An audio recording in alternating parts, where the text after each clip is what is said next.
Welcome back. Well, as I mentioned, we have Anthony Liberatore here, who is the president of United Mutual. But today, we're going to go over some things that I think apply to all boards, right? And anytime you're on, if it's an HOA, sometimes if you're an organization, they all have committees and rules and things that you have to follow. So thank you for being here.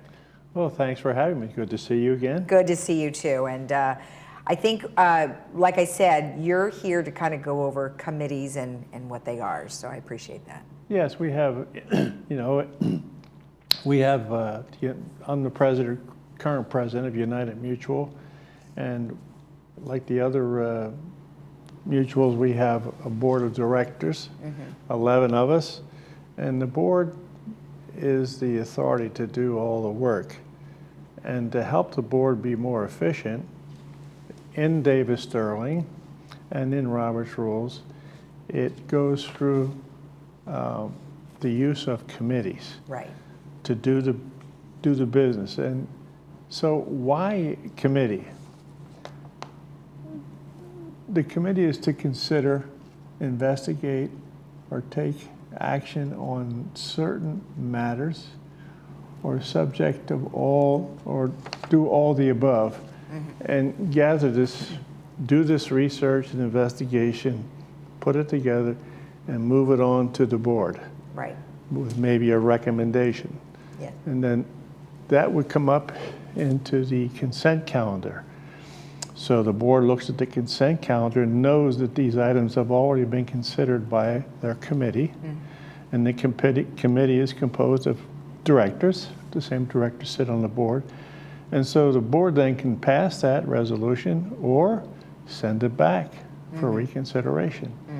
So the committee does all the, if you want, the grunt work for the board and present it to the board so the board can cover a lot more territory. Well, the committees are also specific to a certain aspect, right? So they only focus on one particular subject matter. Well, that's correct. There's two types of committees. There's a standing committee or a special committee, which we here in United call an ad hoc committee. Gotcha. A standing committee is a committee that does work that's needed to be done all the time. For instance, of maintenance and construction. We're always involved in how to maintain our facilities, upgrade them. We're always involved in, say, going over our governing documents. So we call those standing committees. But to give you a live example of a special committee, which we call ad hoc, in Latin that means this for this purpose. Okay. Right? I did years ago, I did the Water Conservation Committee. So it's a specific job.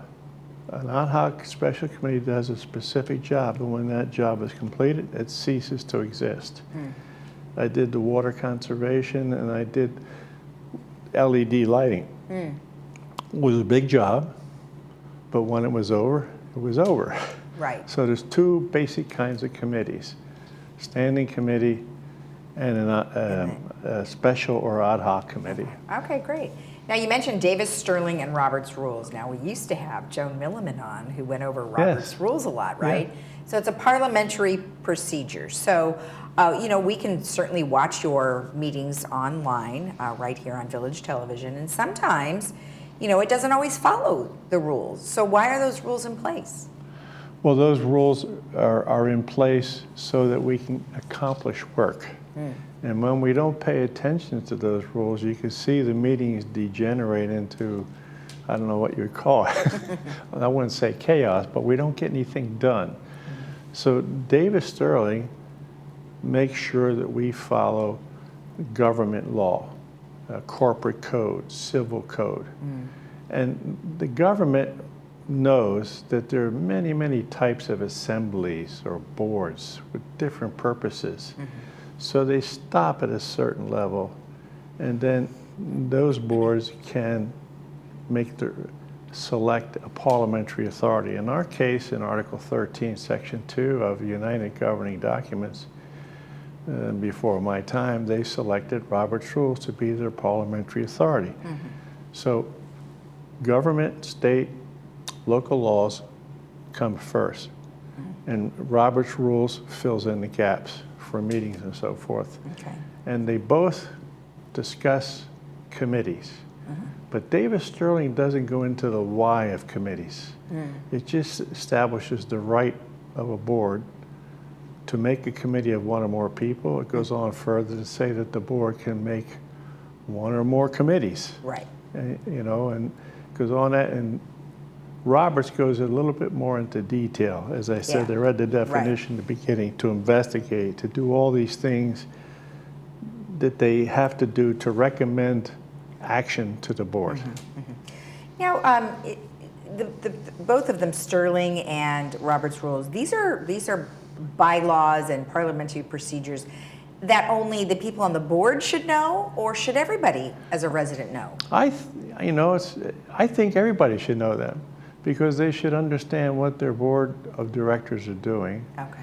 And when it comes time to elect directors, they have a good understanding of what they're looking for in a director. I really, really believe that, because, you know, times are not easy right now, as you know, with all this, and we have a lot of serious things coming up on the board, and I like it, residents to be really involved. And I know we're all retired and having a good time, but you know, we have to pay attention, I think.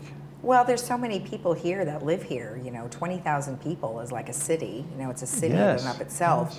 And it's going to take the 3 different HOAs that we have, you know, plus we have all the staff.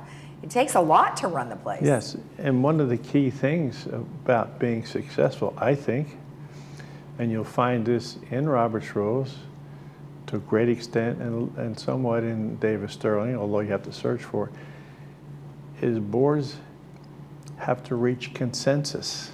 Right. To get something done, you have to reach consensus.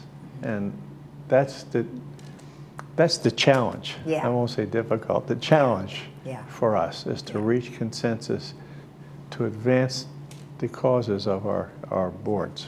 Well, right. Well, you also want to come to a consensus because you don't want to sit there for 4 hours in your meetings, right? You would rather, like, in the interest of saving time, let's all come to some sort of agreement. Yeah, and then together you get a sense of accomplishment. And that's why I like to go around the board and hear everybody, put everything on the table, and then all the talent we have here to come up with something that's really relevant. Exactly. You mentioned charter custom. What do you mean by that? Well, charter, I had 2 charters, one issued to me by California, one by the EU. And it doesn't appear that we use the word charter here a lot when we're naming committees. But if you read the section on committees in Davis Sterling, and the section does not use the word charter. And so I would assign that to the section in Robert's Rules called custom, where there's this particular assembly has this particular focus on life, and so they introduce certain things as custom. And as long as they don't go against Robert's Rules or Davis Sterling, they're practical issues for you. Okay. So we use the word charter here when we're talking about setting off a new committee. But if you look in Robert's Rules, you look in Davis Sterling, it does not use that word. It only uses the word charter in terms of getting your charter from the state to operate. Got it. All right, excellent. Well, I appreciate all of the information that you've shared with us today. Thank you so much. Well, thank you, Lisa. All right, we'll see you again. Take care. If you want more information about what we have discussed, and you would also like to know when the meetings are and the agenda, you can always go to lagunawoodsvillage.com, go to governing boards, and all of that information will be there. We'll be right back.